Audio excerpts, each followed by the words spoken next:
Hello there, YouTube. From our normal morning spot. It's 66 degrees today. It's 6 degrees cooler than what it was yesterday, but it's supposed to be a few degrees hotter today. But we'll see. It's the Tuesday, the 26th of July. All right, well, Babylon. Let's head on Southland. I might as well get you on in the middle. It's all right, though. All you see is a silhouette because all the brightness is behind you. Dang, not a cloud in the sky this morning. Got all our nice wildflowers going on out there. That's actually all supposed to be gravel. 84 degrees here in Vancouver once again. It's amazing the temperature can raise that much. In that short period of time, that amount of distance. Yeah. It's weird how different the weather is in that distance. Well, it's really weird when you look at a map and look at where we live, and down here you're like, dang, that's almost half the state. That is a long distance. All right, Mama. Have yourself a wonderful Tuesday. You too. All righty. I love you. See you. Bye there, Love Mama. you. All right. Bye-bye now. So this is done other than the brakes, but it has a bulletin on it. It's a mandatory flash for the hard starting issue. It's actually, yeah, it can definitely be a hard starting issue. I told you about it before because they don't have something to do with the cam sensor being missing. The algorithm is funky. So I seen that was there, but it takes so long. Figured I'd do it when I have it on the rack doing the crash estimate or repair, whatever. So I can't get the diag poured out. If you guys look really close down in between this thing, if I can get it to focus, you can see a little piece of gravel that's in the lock tab. You gotta squeeze that tab to unlock it out of the housing. How am I gonna get that out? I mean, I don't even know if I even have tweezers that small to go down there. Oh man, come on. Dang. It's got the optional high-end cluster update too. Well, I'll see you guys in about a half an hour or so. The optional one I don't get paid for. The mandatory one I get paid 18 minutes. Yeah. Well, I forgot for a moment. You have to have a connection with the cluster, or it fails. It thinks BRP's very quick, and it says, "You're missing something, buddy." And I go, "Oh yeah." Yet another front sprocket inspection that passed 100%. Not even any rust on it. You guys do realize the percentage of these sprocket problems are less than 2% for the 15 through 19s. It almost doesn't exist. It exists enough that the interweb gets a hold of it. Of course, I contributed because I kept showing you guys. Then everybody thinks, oh, mine's doing it too. So I probably wasn't any help. We only had one ever fail. And I showed you guys this one way back when. So there's no teeth in it. That's not good. So that is an example of lost propulsion. But luckily, super nice customers of ours, been our customers forever. And they live just right down the street. And it happened just a couple blocks away. So we went and picked them up. But yeah, that could, for obvious reasons, not be a good thing. But, yeah, crazy, huh? I'm telling you what, that seat's got to be 7 shades of boiling hot in this weather out there. Wow. Look at the keychain on it, too. It's kind of cool, huh? Can't get too close, there might be a name on it. That's pretty cool. I'm afraid to touch it. I got to wash my hands every time I go up to turn the key on and off. My hands are dirty now because I just inspected the sprocket. 100%. Just like it came out of the factory yesterday. All right, let's bounce. So I was telling you guys yesterday that, we've had the parts in and weren't in a rush because they weren't sold. They're all sold. So the only one that's not sold is the Sea to Sky, and it's still in the box. We have all the parts to it. And unless somebody wants it immediately. Our schedule's kind of tight enough that they'll postpone until somebody's interested. So, and then we just received another Spyder. I'm not sure what model it is. I swear there's a whole bunch coming, and they sent one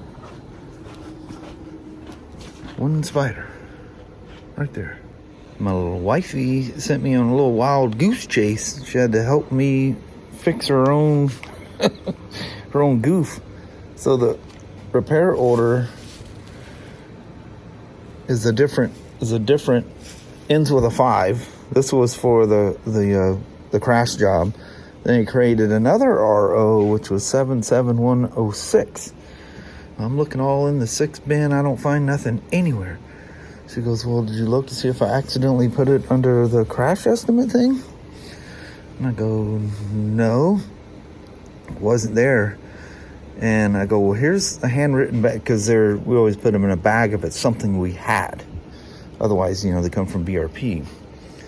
And I said, that's awfully heavy in there, so sure as the world. She goes, oh, 5 of the other RO and the 106 for the RO is supposed to be on cheap, because I just messed up.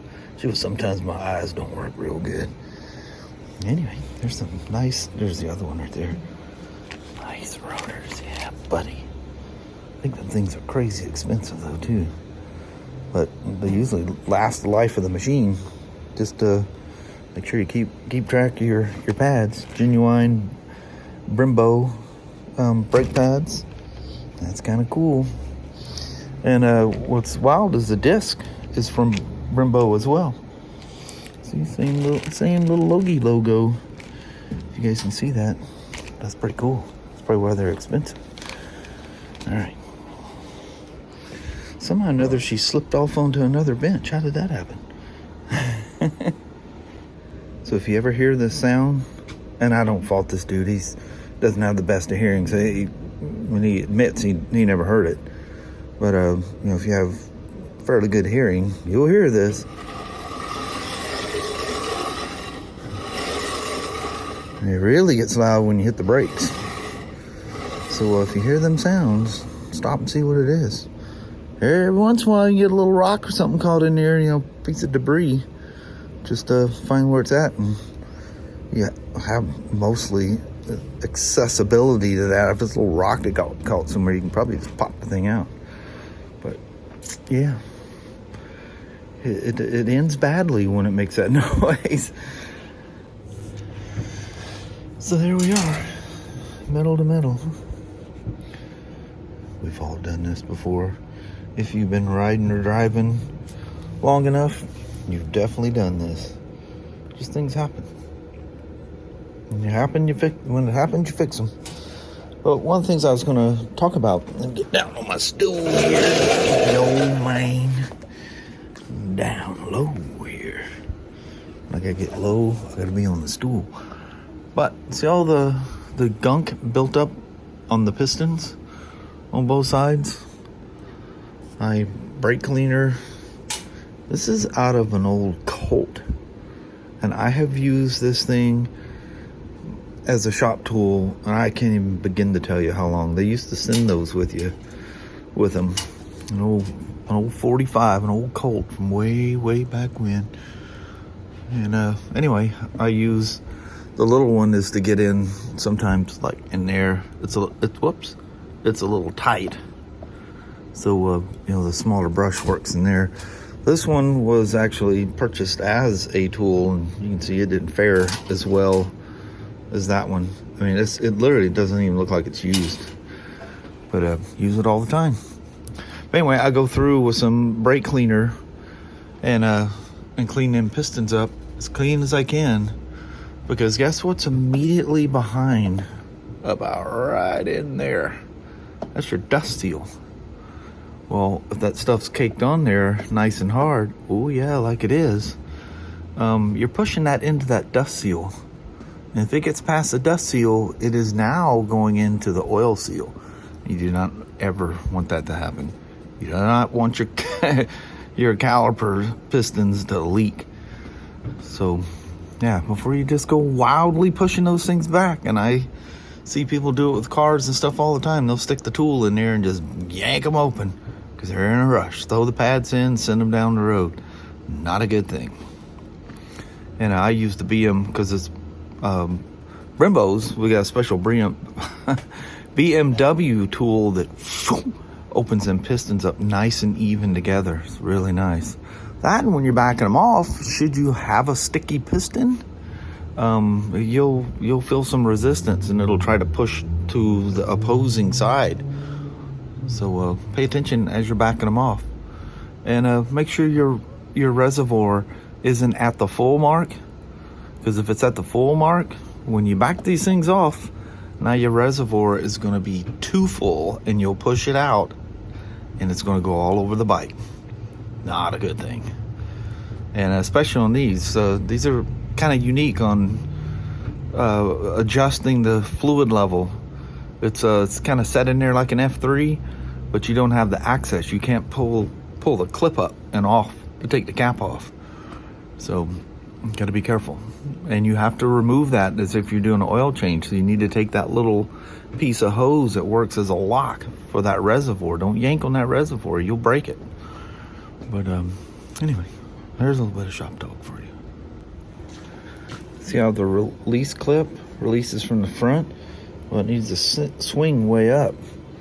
Well, you might think you'd be able to pull this plastic piece off to gain access to that, but the fairing is just underneath it.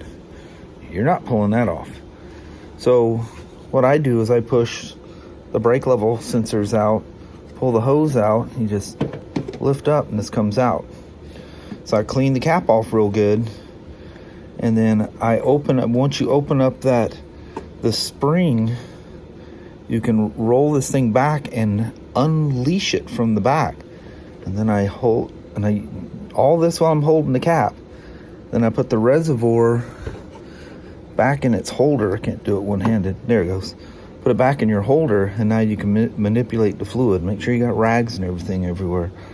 And so, I'll suck some fluid out of this thing and set the cap back on, and mess with the brakes, and I'll come back and deal with whatever.